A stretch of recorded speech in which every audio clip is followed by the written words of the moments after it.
Talamanca est un village typiquement médiéval formé par des rues étroites et pentes qui a son origine dans le lieu sûr qu'il y avait entre le château et l'église.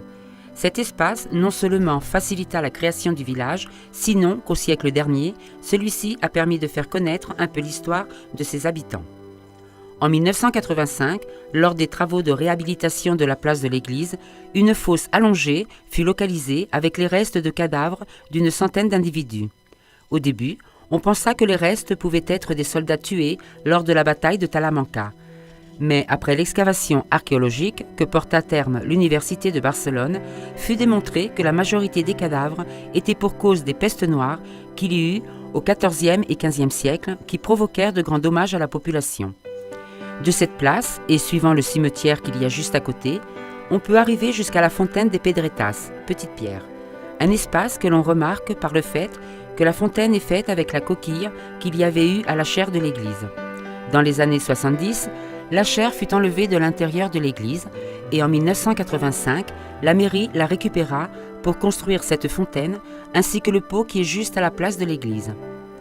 Très près de la fontaine, au milieu de la rue Nou, il y a le col de la rue Padró, qui contient une autre partie de l'histoire de la municipalité.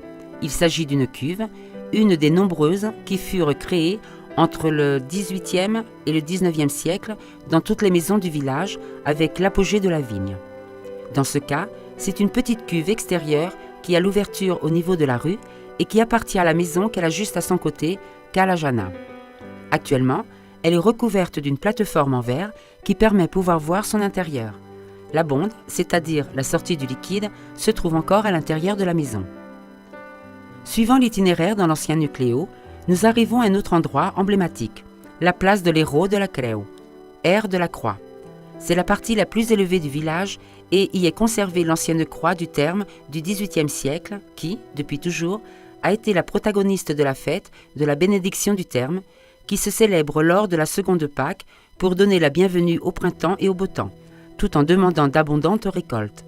En fait, cette place avait été durant des siècles l'aire du Batray des personnes du village et c'est un endroit idéal pour profiter du paysage qui entoure Talamanca, étant donné qu'elle offre une vue panoramique magnifique de l'entourage. Une des curiosités de cette place est que celle-ci a une croix très haute, beaucoup plus opulente que celle du terme, qui fut apportée de la région de Galicia et qui semble être l'unique en Catalogne. Mais pour la municipalité, cette croix n'a aucune valeur que celle de l'ornement. Et de la place de la Croix à celle des Saldonnés, qui était l'ancienne carrière qui s'utilisait pour construire les maisons du village en l'an 1700. En fait, en remarquant les maisons de la rue Nou, on peut se rendre compte que la majorité sont du XVIIIe siècle et qu'elles sont faites avec le même genre de pierres extraites de la petite carrière. Pour terminer le parcours, nous pouvons arriver jusqu'à la place du Raval, urbanisée à la fin des années 60, qui accueille la majorité d'activités ludiques et culturelles de la municipalité.